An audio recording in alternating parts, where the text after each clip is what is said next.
Shalom, shalom. I am Moray Amir Ryder, Moray of Torah Culture Assembly, and I'm here with my brother, my beloved brother, J Lutch. I just wanted to ask him a few questions. You know, we have this long-standing relationship, so I know a few things about his life and how certain things have transpired. But given what I've been teaching on about the dynamic, the relationship between the father and the son, I asked him if it would be all right if I asked him some questions. And this is unscripted, you know. He don't know what questions I'm about to ask, and it's just for him to relay how his dynamic with his father was and how it is now and stuff like that. You just to give some type of insight to what it is that I've been talking about lately. So Jay, so once again, you know, knowing a little bit about you, I'm asking that you share. Now, of course, be discreet where you have to be discreet, but I want to know. So tell me, how was your relationship with your father? Not now, but how was it when you were growing up? Um, I think you can really call it a relationship. It was estranged. It was I didn't really know much about my father. Only that he was my father. You know, obviously as a child, as a kid, you know, you don't get to pry in, ask questions. You know, you don't get to gain understanding of things, and so you have a preconceived notion that, you know, because you're not seeing him as often as you would like, or that you could, you know, that maybe he doesn't care. You know. And you can't understand from a standpoint of why you're not seeing as much as you should. And what we as children naturally do, we tend to blame him for that. We tend to think we could tell a parent, where they're wrong at, you know, in that kind of movement. My relationship with him wasn't really good at all. I didn't grow around him much. The times I was around him, he would come and get me and my brothers. One of the times that we were with him, my second oldest brother, he came and picked him up for his birthday. Obviously took me and all the other two brothers with him as well. And something happened where my brother, he winds up going into a pool. He drowns and dies. And so our relationship became even more strained after that, because he just wasn't picking up as much anymore. So, as I grew older, and the few times I would talk to him, the very seldom time I would talk to him, I became angry from a place of speaking to him, asking him, what happened, why you wasn't around, where you been at, being disrespectful. And so my relationship with my father wasn't really good at all. I had one, but it wasn't as good as it should have been or it could have been. It wasn't good at all, really. So, what factors do you think were at play that caused you to have the perception of your father that you had? A lot of the people that I was around at the time.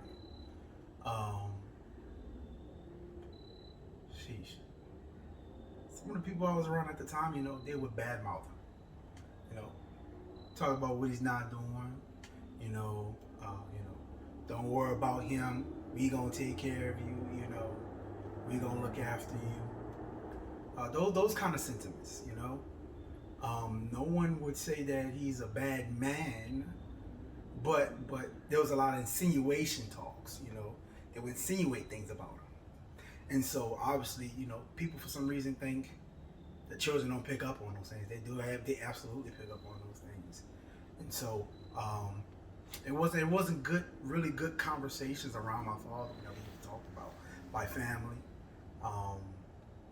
those I grew up around, adults, it wasn't a really good conversation. So I haven't heard really good things about him whenever I heard about him. So you didn't hear good things about him when you would hear about him. So let me ask you this. In your view, you would ask him questions. Why weren't you there? Why you wouldn't do this? Why you didn't do that? Correct? In your view, growing up, did you ever have the idea in your heart that you were going to be better than him? Yeah, I absolutely did. I absolutely had the thought that, man, when I grow up, I'm not gonna do what my father did. I'm gonna be here for my children. I'm gonna make sure that I'm this and I'm that. I had all kind of words that I would state as if I'm going to be a better version of him. I'll never do what he did. I'll never leave my children behind. I absolutely had the attitude.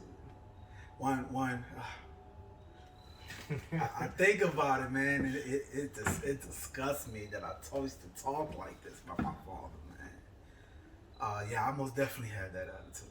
You're not alone. You're not alone.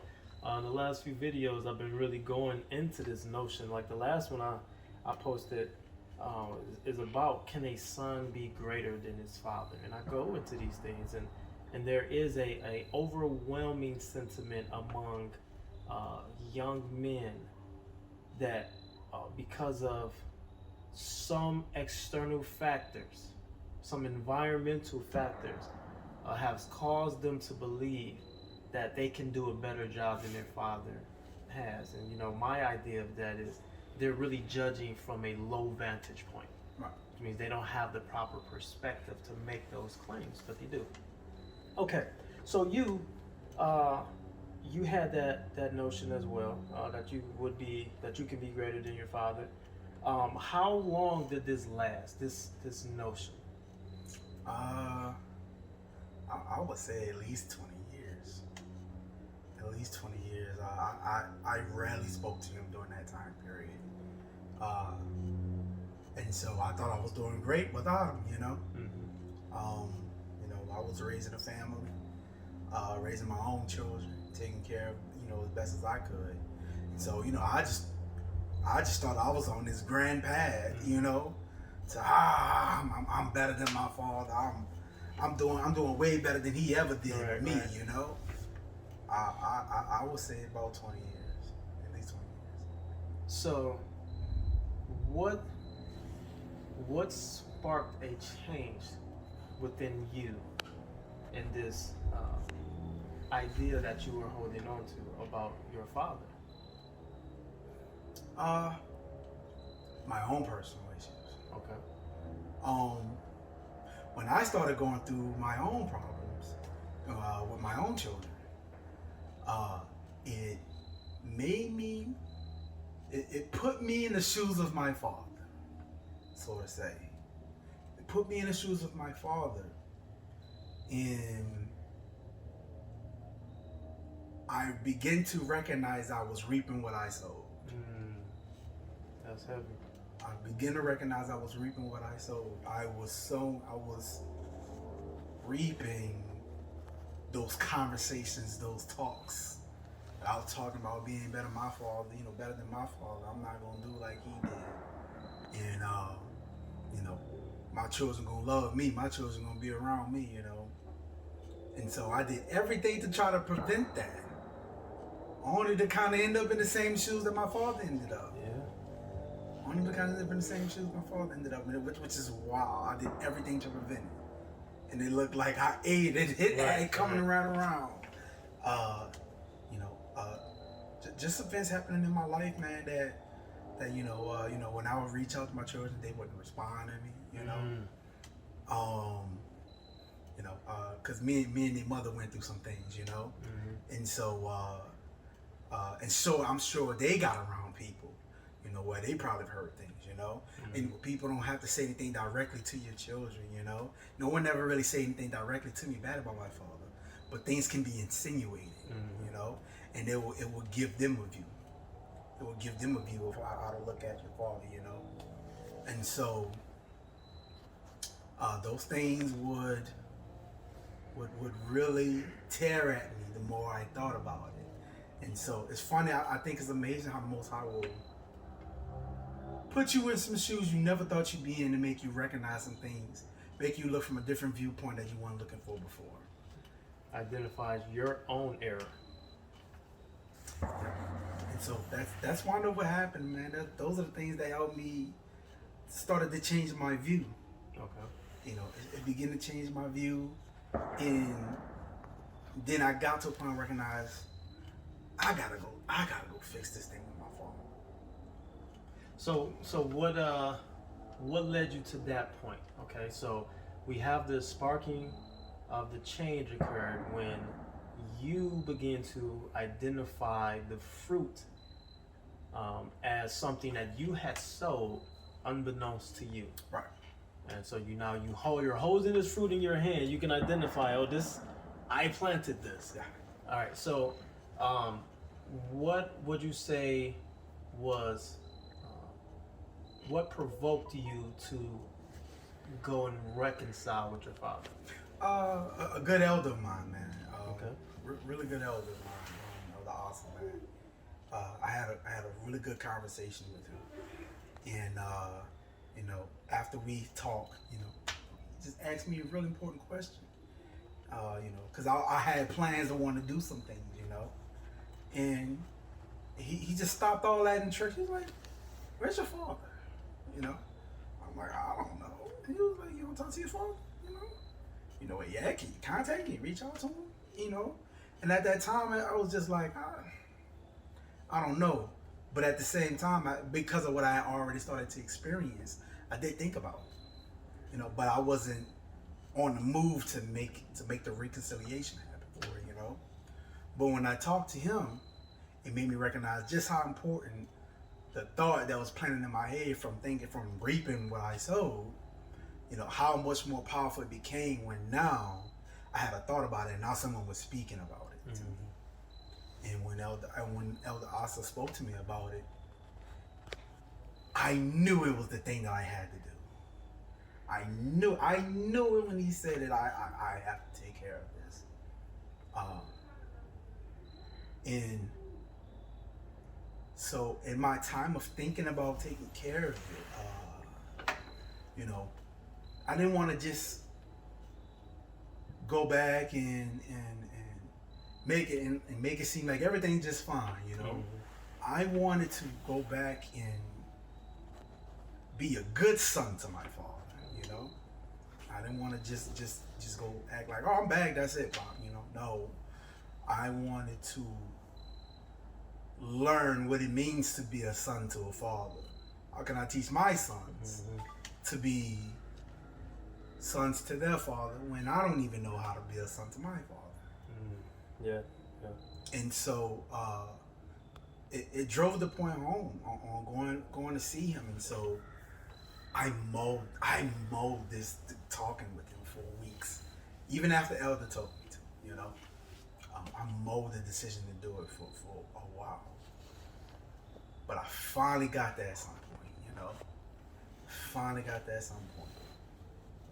And So let me ask you: Did you have conversations with your father before you went to see him? Because right now you're saying you went to see him. Was there any dialogue before this happened? Well, yeah. Or did you just show up? Well, no. And that's the point I'm making. That's actually what I'm going to. You know, I'm talking about before I called him. Okay. You know, I before I called him, I didn't just go see him. I waited because I was nervous. I didn't know how to talk. I didn't know what to say. You know, and then eventually, I was talking to someone, and they was like, "Hey, just do it. You're worried about what you're gonna say, how you're gonna say, what feelings are gonna be. Stop worrying about that stuff and just do it, you know?" So I just went and did it. It was like 1 o'clock in the morning. Cause that's how long I mulled over Wow. doing it, you know? Cause I was just like, eventually I finally built up the courage and I did it, and I called him, and he didn't pick up the phone. And I was like, hey, Pop, it's me, it's John, it's your son. I miss you, I love you. This is the short version of what I want to talk to you about, but I'm sorry, Pop. I'm sorry I haven't been there, I would love to talk to you and get an opportunity. And so he called me back like an hour later. And when he called me back, I was like, I was talking to him how, I recognize some things. I used to disrespectfully ask you where you been at, where you at, why you this and why you that. First thing I noticed when I started thinking all this stuff, I was like, Pop, I never got to hear your side of the story. Never did I ask, neither did I care about it, anything. And now the thought process now is that, it doesn't even matter what this side of the story is. It's my father, Mm-hmm. It's not my place to question or judge him. Right. It's not my place to try to correct him. I'm the son, Right. I'm the son. I came from his loins. That alone, And so now I always, when I talk to people about this stuff, it doesn't say if to honor your father or when to honor your father. It says to honor your father, period.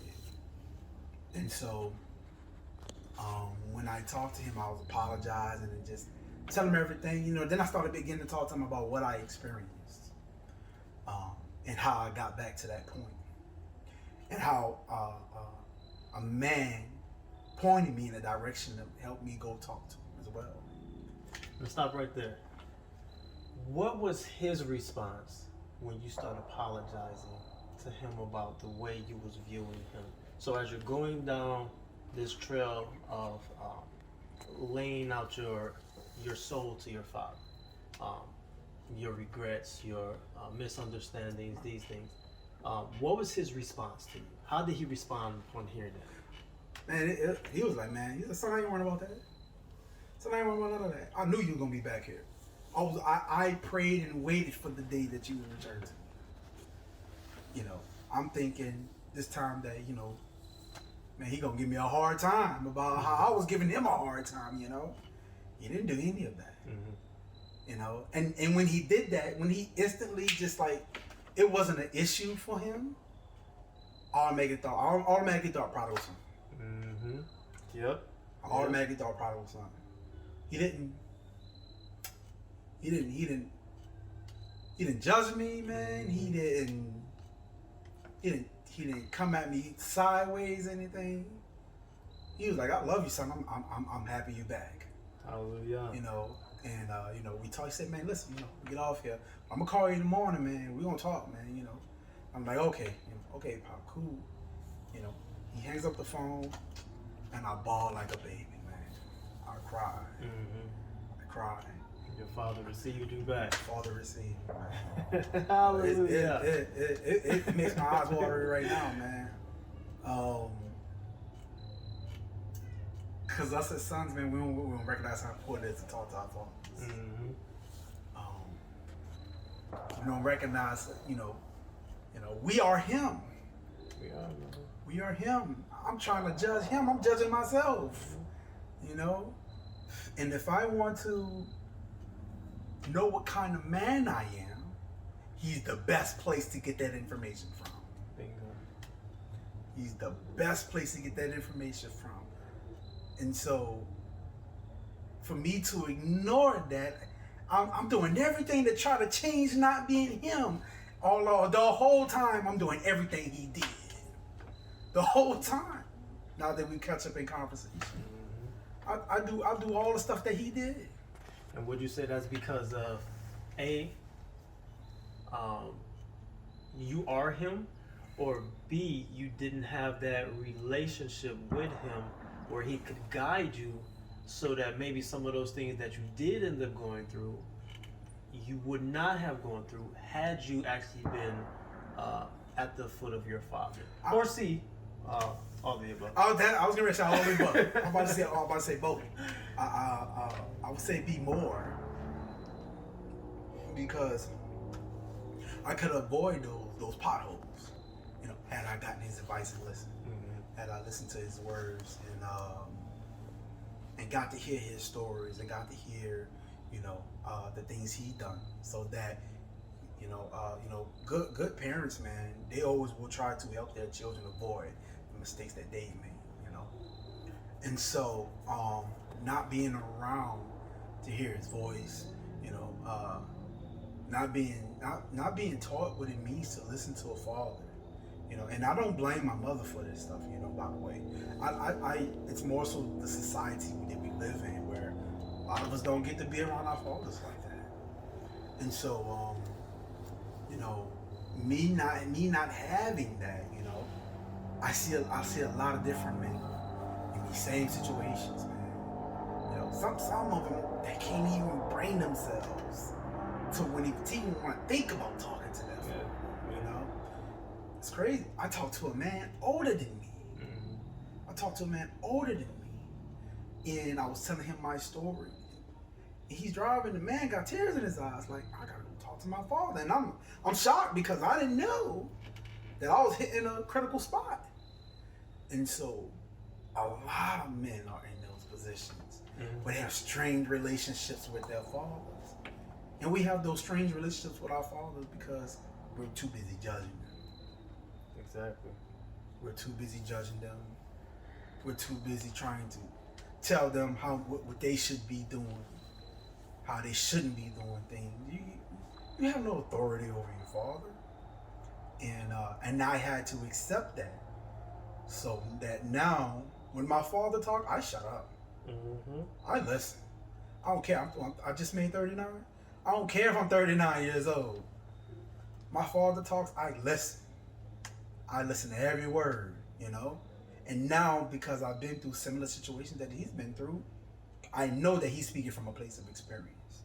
I know that when he's speaking to me, he's speaking from a place of wisdom. And even though I'm a biblical man and my father's not someone that's biblical, I still see the wisdom in his words when he speaks. Just wanted to pull up because this is important. As we see what's going on, you know, the things that's written in the past is for our edification in the present and in the future. In Malachi 4:6, and he will turn the hearts of the fathers to their sons. You know, a lot of these translations say children right there. The Hebrew, it says sons. Okay. All right, so he will turn the hearts of the fathers to their sons, and the hearts of the sons to their fathers. Lest I come and strike the land with a decree of utter destruction. This relationship is so important. Yeah. So you highlighting this is really providing. So I want to thank you. This is providing a lot of insight to. This is real life. You know. One thing I want to circle back to is that you mentioned, and I stopped you. You mentioned that basically a man directed you to do that, or pointed that out, or said something to you about that. You said that to your father. Let's go ahead and pick up there. So you know, I was telling my father, man. You know, it was an elder man that I was speaking to, because I was in the middle of explaining to my father that, you know, I try my best to live a biblical lifestyle, you know.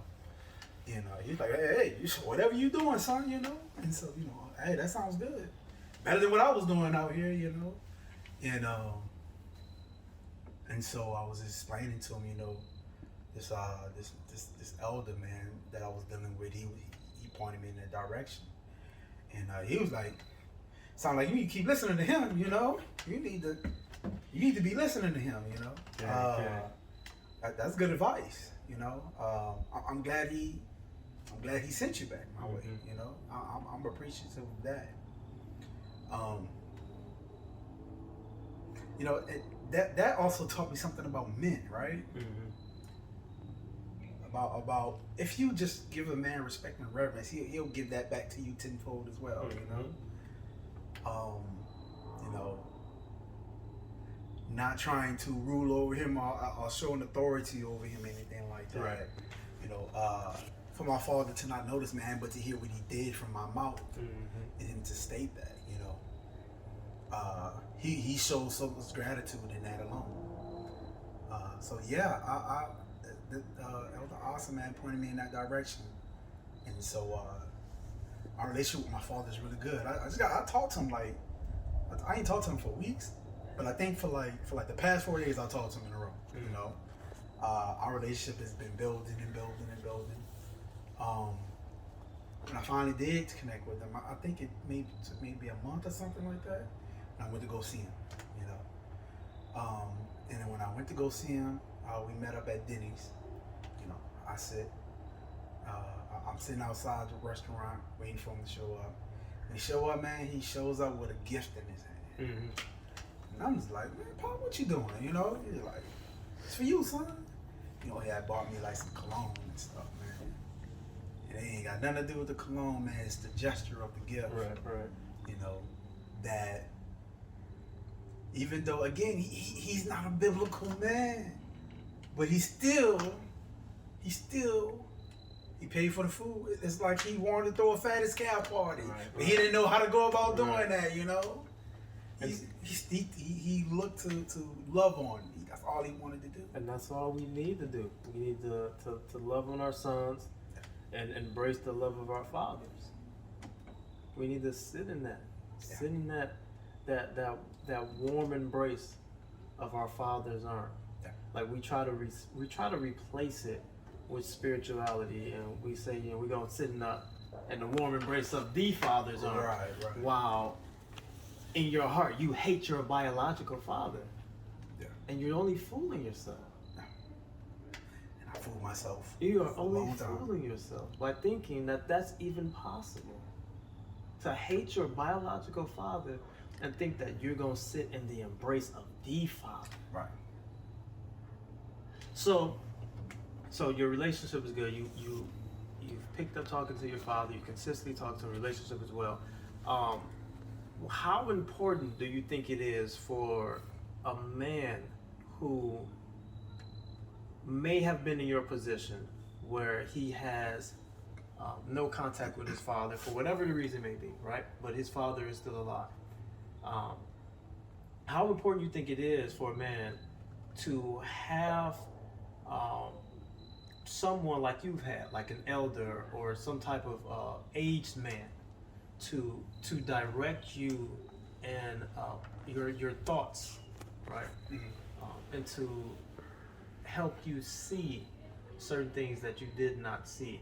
Do you think that this would have happened had you not had that elder? Would it have been delayed? What's the significance of all of this? I believe it would have been heavily delayed, to be honest with you. That's sometimes a man when he understands things can help a younger man understand things because of his experience and wisdom. And so him knowing them when he asked me, and then I told him, no, I'm speaking to my father. Him knowing that, he automatically knew what needed to be fixed. And so he's like, don't do anything else. First thing you need to do is go speak to your father.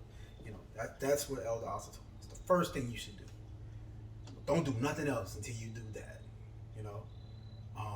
And it was great advice. It helped to heal some wounds and some old patches, man. Things we be trying to avoid that we can fill with spirituality, like you said. Be trying to fill these things that we need. It's like the book says, man, to leave your gift at the altar. Mm-hmm. And cause fix things up with our brother. It's because there's a void there. You're trying to avoid something. There's a hurt and there's a pain there. The best way to get the healing is to directly deal with the issue. And so I think it's very important for men to have elders to speak to, men of wisdom, men who've been through things, men who has experience. Younger men, you don't automatically get experience. You gotta go through life to get that. it's really helpful to have someone who's been through some of this stuff to tell you, hey, don't do this, don't do that, and help try to guide you in the right direction, And if you are gonna go down this path, you need to be looking for this. You need to be looking for that. Have your eyes open for this. It helps to light up that path. You're not in the dark so much anymore. I think it's highly to have elders to be able to confer with, to talk with, to gain advice from. You might not do things exactly like them, but it will help you to see what it is that you're doing. Sometimes we be in a perpetual way of making a whole bunch of bad decisions. It's good to have someone diagnose that for you, someone who's made those bad decisions. And so that none of us are perfect, and any man who's grown old, he's gone through some stuff to get there. I think it's a good way of listening to see what a man has been through, and so that you can apply what his lessons are, to yourself, man. I love listening to older men talk. Right. Older men can give you something, especially, of our color. Right, correct. Men of our hue. They can speak to you of some of the experiences that they've been through, and they can help you to avoid a lot of the pitfalls that we get ourselves into on our own. There's nothing like having a guide, help you lead you through them dark places, man.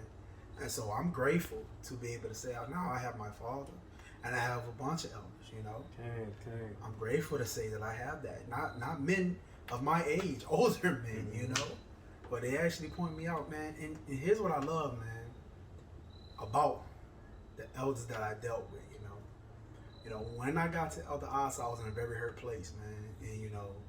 And I wanted to be mad at the people that I was dealing with before, I wanted to be angry, But man, the elder didn't try to teach me to hate no one, man.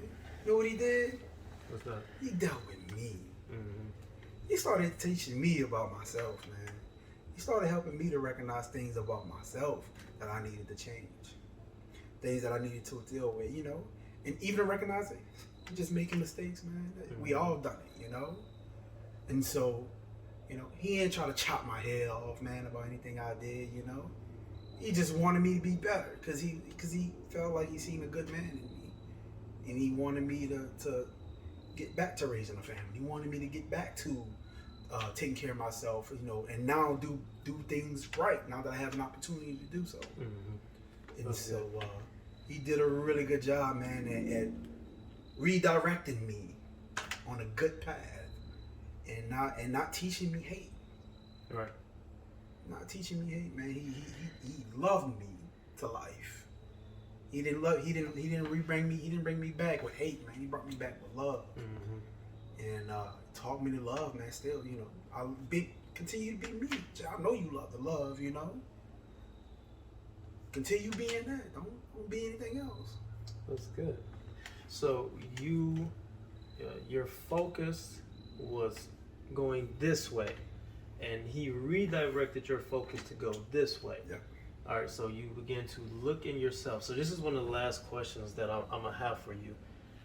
So he redirected your focus on inward, yeah, where you can learn about yourself and deal with yourself.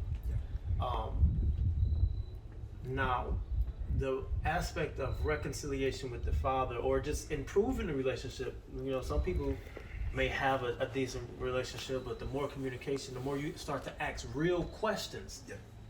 How did you grow up? What was your relationship like with your father? What was the environment in which you grew up? These are things that I began to ask my father.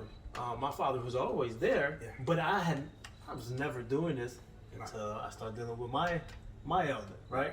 So, that directing inward, when you begin to dialogue with your father, was there anything you learned about yourself from him and his life and his experience? Was there anything that you learned about yourself? Yeah, I'm definitely learning a lot about myself. Still learning. Gotcha. That's good. Still learning. I remember one of the things, and I thought it was so funny when I recognized it. Times I would leave from where I live, and I would go to New Orleans. That's where I'm from. I would just go, and I wouldn't tell anybody I go. And so it's nothing personal. Against family, anything like that. I love my family, but I would just go because I'm just going to do what I'm doing and come back. And so I became a very private person, and so, but I've always been like that to a degree. Where I would do things and just not say nothing. And so one day, my father was he was going back to his hometown. And I talked to him. I said, "Well, Pops, what you doing?" He's like, "I'm going to Mississippi." I'm like, "Okay, all right. You want to say what to the family?" He's like, "No." And I was like, "Why you not going to say nothing?" He was like, "Man, John, I'm just going to handle what I'm handling and get out of there." And I was like, "Wow." I was like, I do that stuff all the time. Where I just go, handle my business, and leave. And I haven't been around him to know that he's done that. But when he said it, I automatically understood it because I was like, well, I do stuff like that. That's where you got it from. That's where I got it from. It's like my son now, right? When he came out, when he was born, and he's not even out the womb an hour yet. The very first thing he does is put his thumb in his mouth. And I'm like, I won't put my thumb in my mouth, You get that from you. I'm like, no. It's inherently something that's passed down, I think sometimes, DNA wise.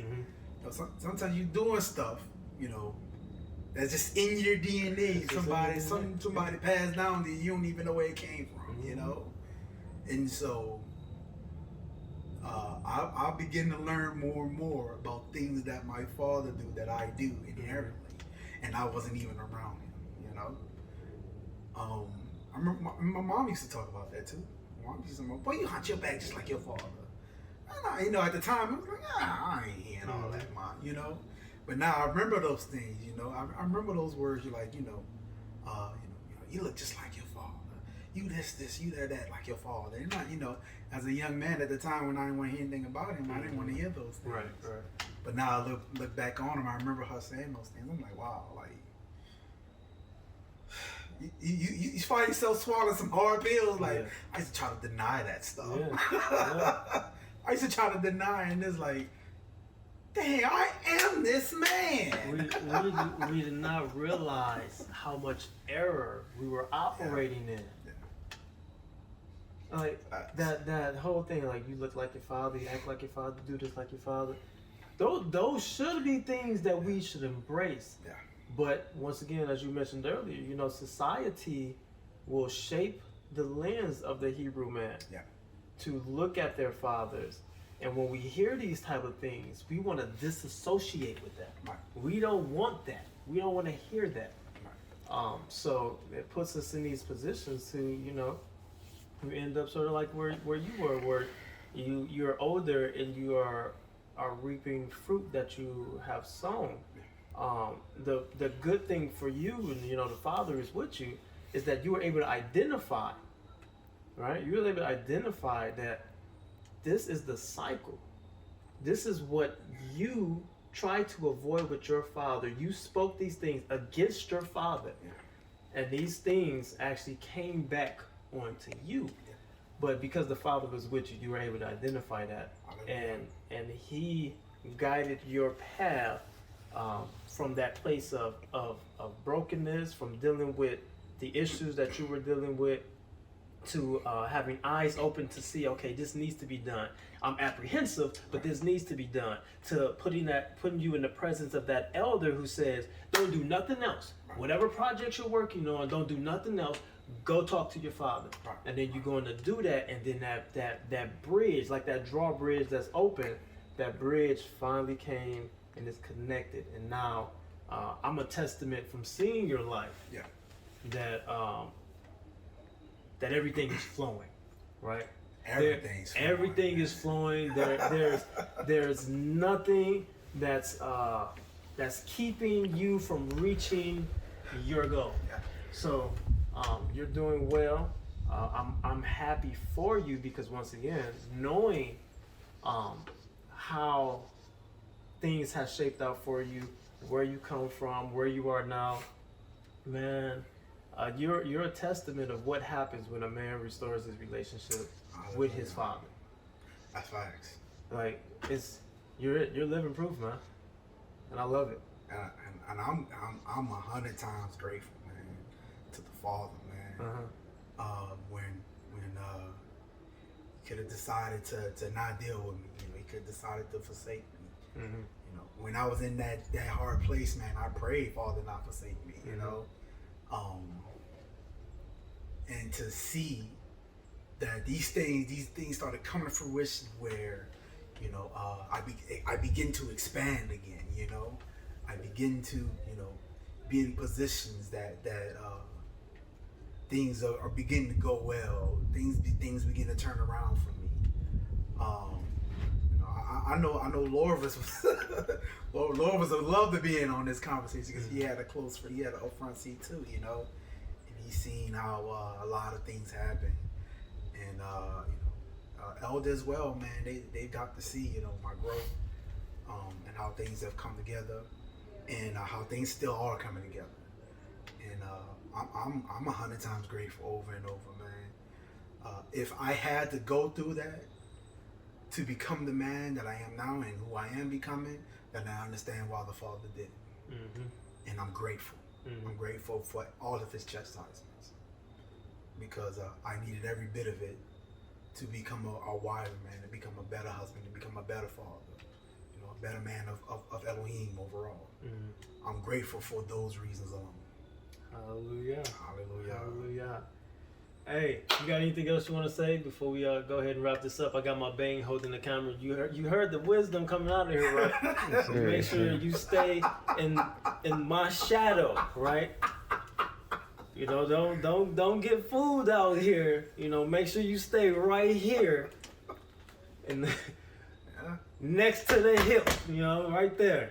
You good? You got it. A wise man tells no lies. Hey.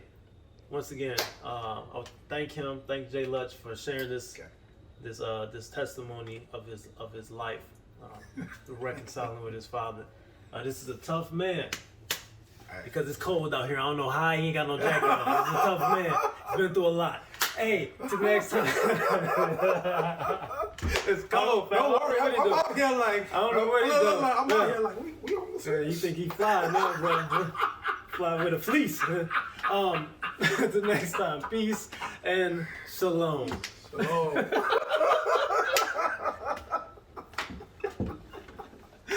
I am out here like that. Get a little nippy out here.